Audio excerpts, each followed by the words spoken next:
نستمر إلى المادة الأخرى المتعلقة بموضوعنا هذا اليوم، تعني نظرية تعلم اللغة الأجنبية الحديثة، teori belajar bahasa asing modern.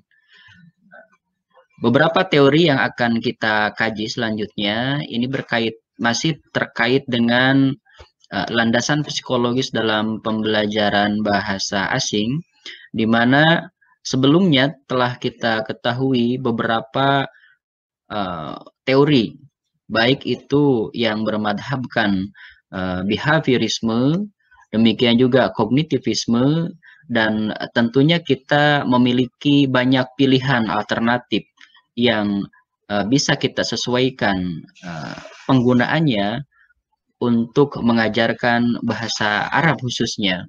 Nah, di lain pihak, sekarang akan kita kaji beberapa teori lain yang di luar kedua teori tersebut, di luar landasan psikologis tersebut, hanya dalam pelaksanaannya kita juga dapat mengambil beberapa manfaat dari teori-teori ini. Tentunya sekali lagi untuk memudahkan proses pembelajaran bahasa asing.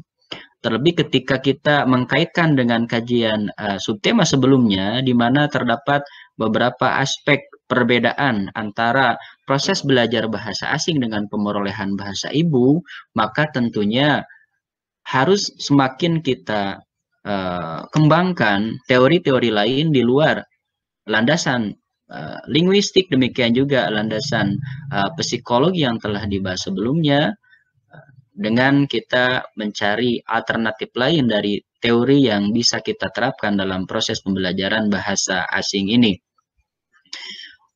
Baik, untuk slide pertama di sini Bapak Ibu peserta kajian bisa melihat untuk teks kitabnya, dan kemudian saya akan sampaikan gagasan-gagasan dari slide yang terkait subtema Nadhariyatu Ta'allumul Lughat al-Ajnabiyyah al-Haditsah ini.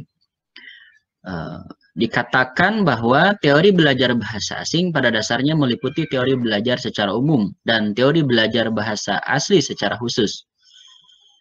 Kemudian terdapat dua teori belajar yang relevan untuk pembelajaran bahasa asing, yaitu teori behaviorisme dan kognitivisme yang meliputi aspek pembelajaran manusia.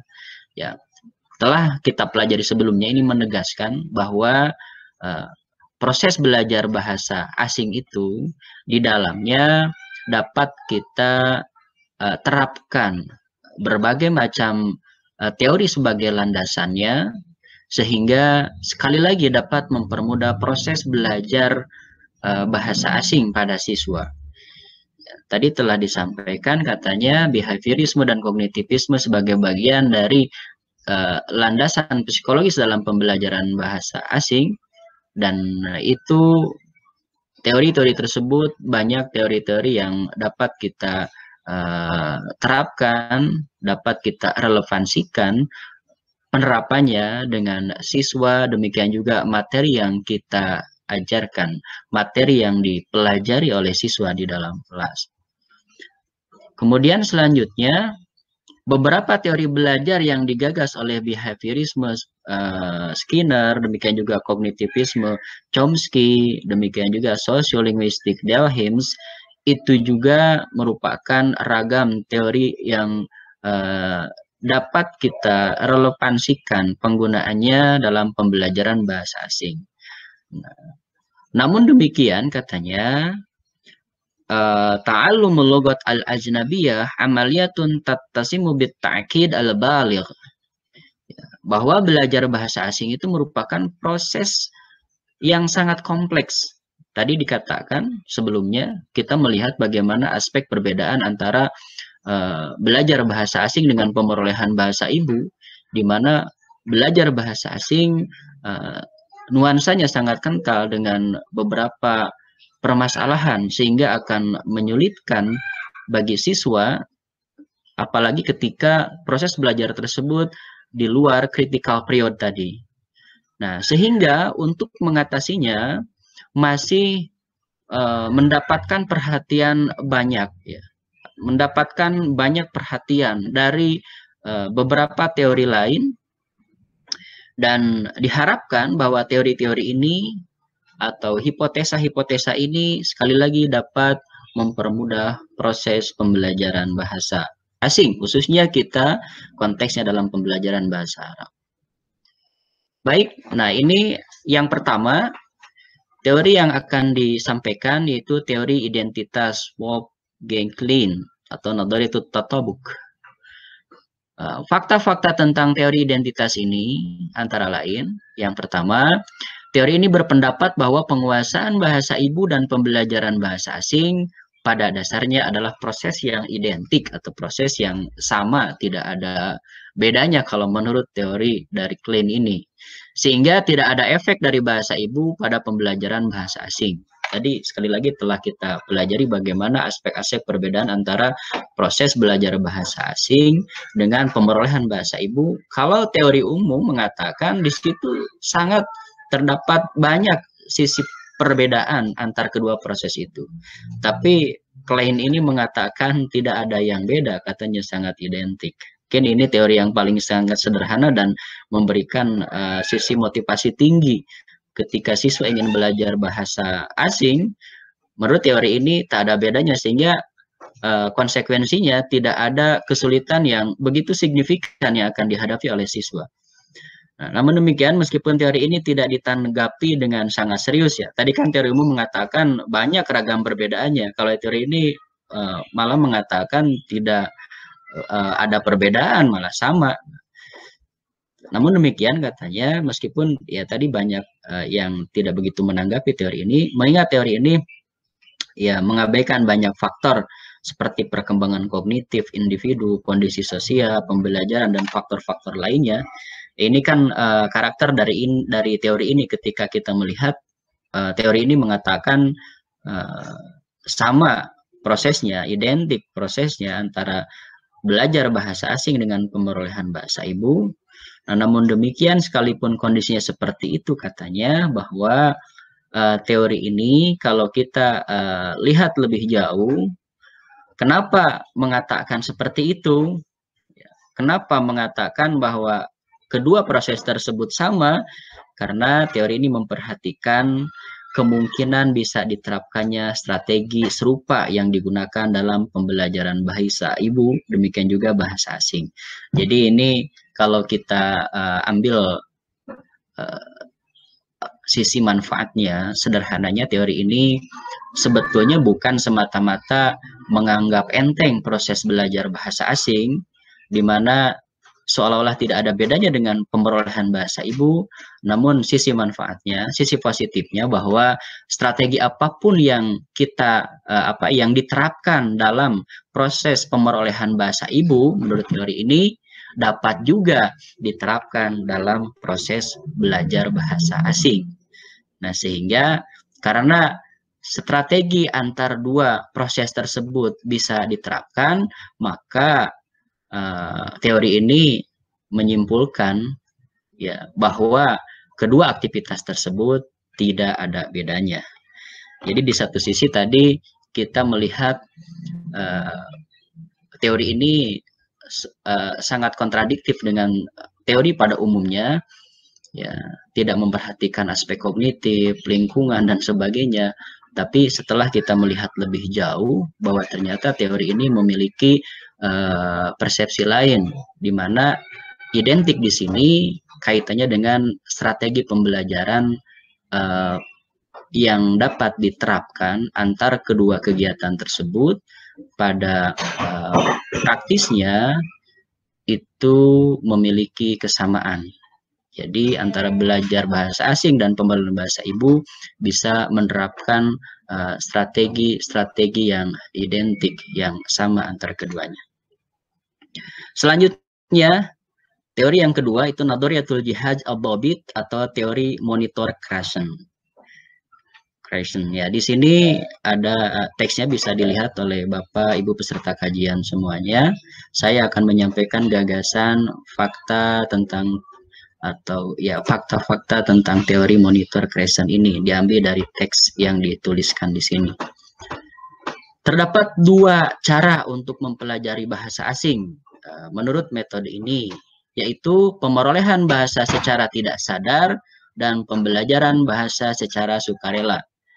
Secara sukarela di sini maksudnya pembelajaran bahasa yang disadari.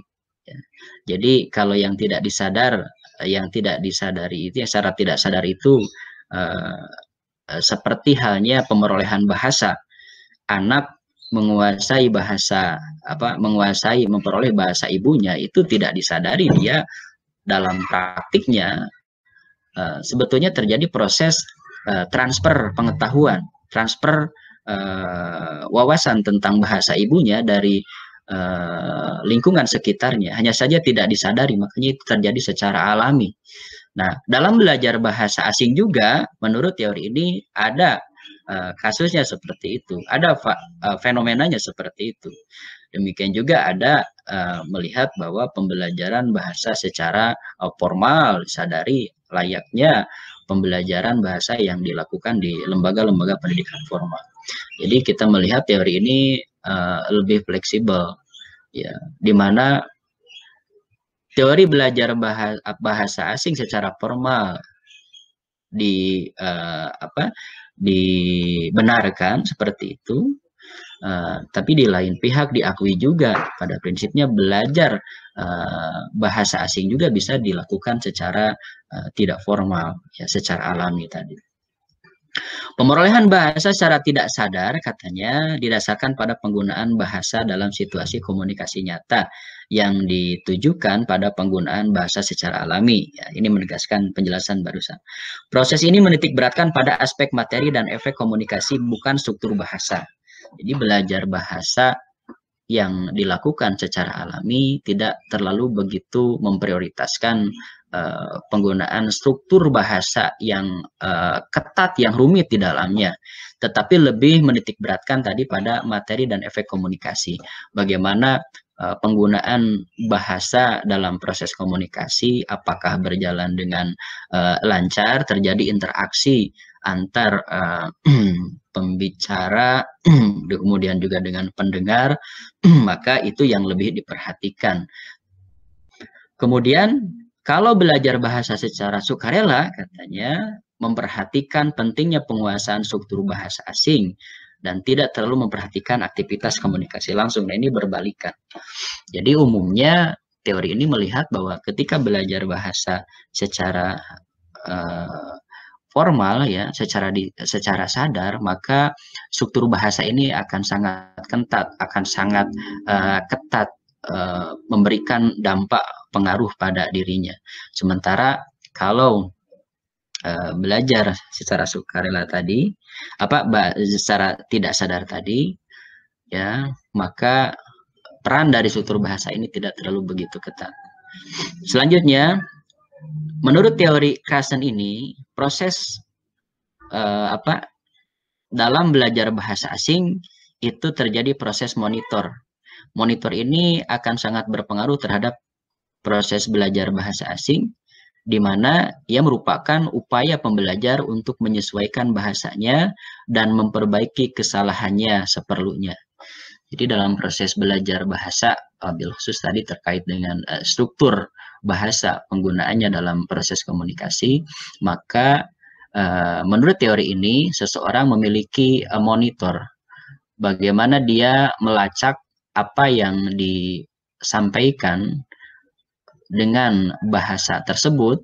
Ketika terjadi kesalahan, maka di sesi berikutnya, di aktivitas berbahasa berikutnya, maka dia akan memperbaiki kesalahan tersebut dengan pengetahuan berikutnya yang ia miliki. Baik, ini teori yang ketiga dan mungkin ini adalah teori terakhir, ya, dari Nadhariyah Ta'allumul Lughat al-Ajnabiyah al-Hadisah. Karena kalau teori analisis kontrastif dan analisis kesalahan akan dibahas pada kajian ketiga, ya, itu secara mendalam, maka untuk kajian hari ini terkait dengan Nadhriyatul Lughat al-Ajnabiyyah al-Hadisah dicukupkan sampai Nadhriyatul Lughat al-Marhaliyah atau teori interlanguage-nya Selinker. Nah, fakta tentang teori ini antara lain saya sampaikan, setiap siswa memiliki struktur psikologi yang terpendam, yang ada dalam otak dan akan aktif ketika belajar bahasa asing pada situasi tertentu. Oleh karenanya, ia mesti menggunakan potensi bawaan tersebut dalam pembelajaran yang senyatanya. Apapun orientasi ataupun tujuan dari belajarnya. Nah, ini juga bisa kita lihat bahwa dalam teori interlanguage itu ada pandangan positif terhadap siswa yang belajar bahasa asing. Jadi dalam prosesnya, serumit apapun belajar bahasa asing, maka ketika proses belajar tersebut diikuti oleh siswa, dengan sendirinya potensi bawaan yang dia miliki pada akhirnya akan berfungsi untuk membantunya memperoleh pencapaian kompetensi belajar bahasa asing tersebut. Jadi akan aktif dengan sendirinya, kata teori ini. Ketika dia belum belajar bahasa asing, maka bawaannya tersebut tidak berfungsi. Tapi ketika belajar bahasa asing, maka dengan sendirinya akan aktif bawaan tersebut atau alat potensi yang dimilikinya itu. Selanjutnya, proses belajar bahasa asing adalah serangkaian transfer dari satu tahap ke tahap lainnya yang membawa pelajar lebih dekat dengan bahasa asing yang dipelajari sesuai dengan yang ia perlukan. Ya. Dan terakhir, ucapan-ucapan yang dihasilkan oleh siswa mungkin saja berbeda dengan penutur asli, walaupun sebenarnya memiliki pesan yang sama. Itulah sebuah proses. Makanya ketika terjadi kesalahan berbahasa, berarti di situ fungsi potensi bawaannya berfungsi. Kalau kita kaitkan dengan pembahasan sebelumnya dalam pembahasan teori kognitivisme, di mana tiap orang memiliki potensi bawaan atau yang dikatakan dengan innate ability, kemampuan bawaan tersebut yang pada pelaksanaannya potensinya tersebut akan senantiasa berfungsi untuk memonitor, untuk melacak, memperbaiki setiap kesalahan, dan tahap demi tahap dia akan mencapai level tertentu dalam proses belajar bahasa asingnya tersebut. Wabil khusus kalau kita kaitkan dengan belajar bahasa Arab, teori interlanguage Selinker ini juga tentunya dapat terjadi pada siswa dan dapat kita jadikan sebagai landasan proses pembelajaran bahasa Arab ini. Baik Bapak Ibu peserta kajian yang saya hormati dan yang saya banggakan, terakhir dari sesi kajian kita hari ini, perlu kiranya saya menyampaikan kharaitul mafahim lin nadhariyat atau peta konsep dari teori-teori yang telah kita pelajari secara umum. Ini nama dan klasifikasi dari teori-teori tersebut, dan tentunya mudah-mudahan dapat lebih memudahkan, sekalipun secara konsep ini memang agak lumayan banyak dan agak lumayan berat, tapi mudah-mudahan dengan terus Bapak Ibu semuanya membaca kembali, mungkin melihat kembali record ataupun aktivitas dari kajian ini yang akan kami berikan dalam bentuk videonya juga, melihat kembali teks-teks yang terdapat dalam buku yang kita kaji sekarang. Tentunya mudah-mudahan dapat lebih memberikan pemahaman yang komprehensif dan mendalam ke depannya, terlebih ketika sekarang kami memberikan peta konsep dari beberapa teori, khususnya terkait dengan teori landasan psikologis dan teori-teori pembelajaran bahasa asing modern. Baik, untuk teori belajar dalam perspektif psikologi dapat kita simpulkan secara garis besar, ya terdapat dua madhab dalam teori landasan psikologis ini, yaitu teori behaviorisme dan teori kognitivisme. Teori behaviorisme melahirkan teori koneksionisme, dan teori fungsional. Nah, teori koneksionisme itu antara lain ada teorinya Thorndike, kemudian ada teorinya kondisional klasik. Kemudian selanjutnya untuk fungsional itu menurunkan teori operan, ya, teori operan Schlinker. Kemudian menurunkan bukan Schlinker, maaf, Skinner, ya. Teori operan dari Skinner, kalau Thorndike itu ya diciptakan oleh Thorndike dari koneksionismenya, kalau kondisional klasik oleh Ivan Pavlov, kalau operan itu dipelopori oleh Skinner, dan terakhir teorinya drive hole. Selanjutnya di lain pihak aliran kognitivisme melahirkan teori Gestalt, teori konstruktivisme. Ya, di dalamnya telah kita pelajari konstruktivismenya Piaget, dan juga Chomsky memberikan beberapa poin penting juga terkait dengan teori belajar kognitivisme ini. Selanjutnya ada teori belajar observasi Bandura dan teori belajar sosial. Di sini Bapak Ibu peserta kajian bisa lihat ada beberapa foto. Ya, foto ini adalah beberapa foto-foto yang menunjukkan beberapa di antaranya foto yang menjadi pelopor dari teori-teori ini. Ini ada Chomsky, ya, kalau yang kedua ini ada Delhaims. Ini Bapak Ibu sendiri nanti bisa lihat kembali untuk foto yang paling atas. Nah, nanti ini fotonya siapa, coba dilihat kembali. Kemudian selanjutnya, nah ini terkait dengan peta konsep untuk teori belajar bahasa asing modern. Di sini bisa kita buat ikhtisar peta konsepnya.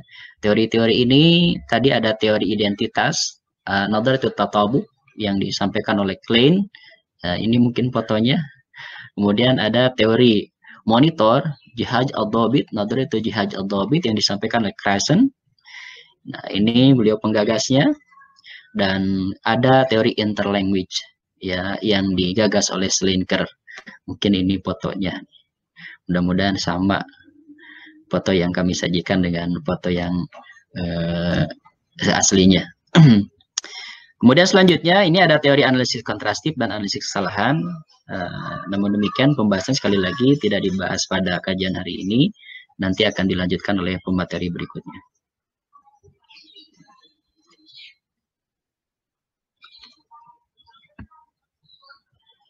Baik Bapak Ibu, para peserta kajian, ini ada beberapa referensi yang saya sertakan untuk membahas mengkaji kajian kita tentang landasan psikologis dalam pembelajaran bahasa asing. Bisa dilihat ini beberapa bukunya, dan ada juga beberapa link untuk video YouTube-nya yang telah disajikan tadi dalam pembahasan. Baik. Syukran ala ihtimamikum wal mutaba'ah fi hadhihi nadwa wa fi hadhihi al-muhadarah al-'azimah.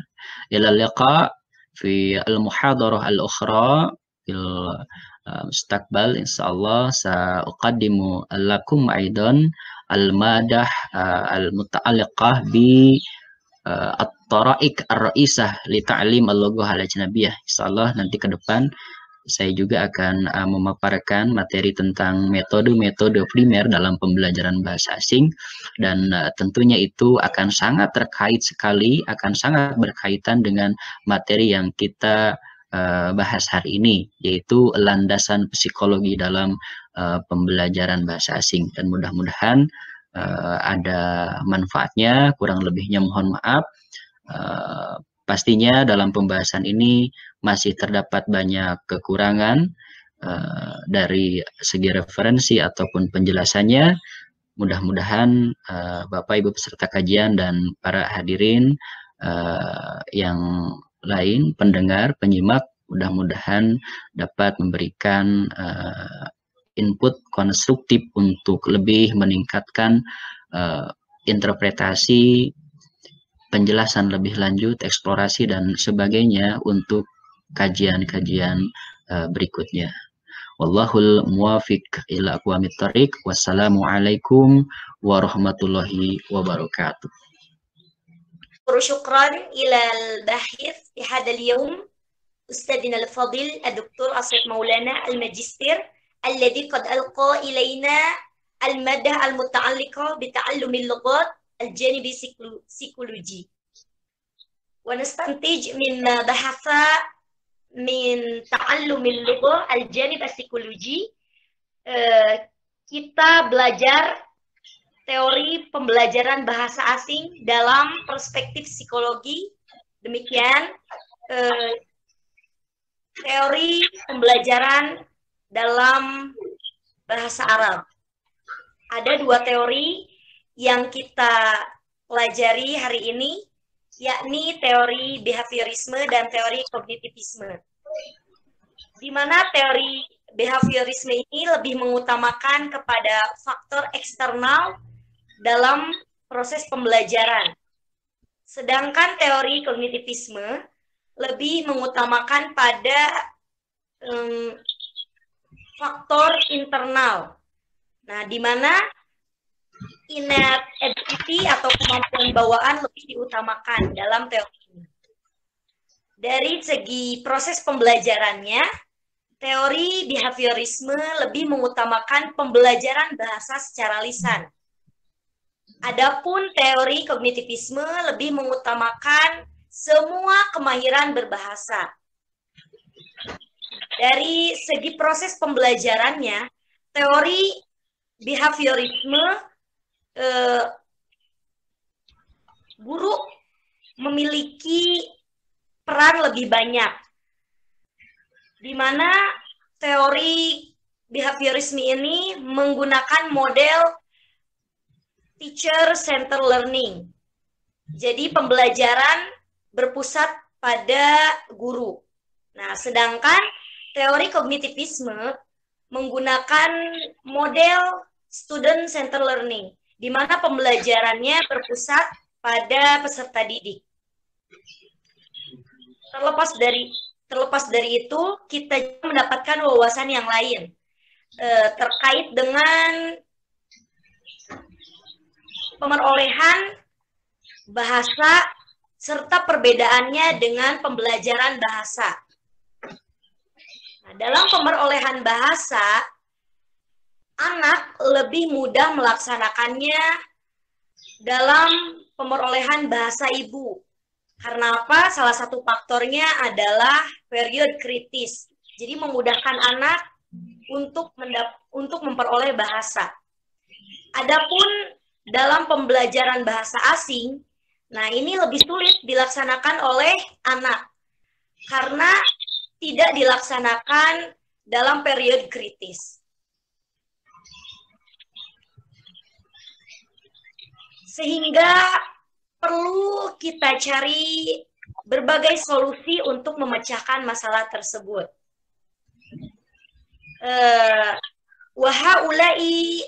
Haulai al-madah allati nabhathu ma'a al-bahith Ustadzina al-Fadil Ad-Doktor Asif Maulana al-Majistir fi hadzal yawm. Wa hayya nahtatim hadhihi an-nadwa al-mubarakah bi qiraatil hamdalah. Alhamdulillahi rabbil alamin.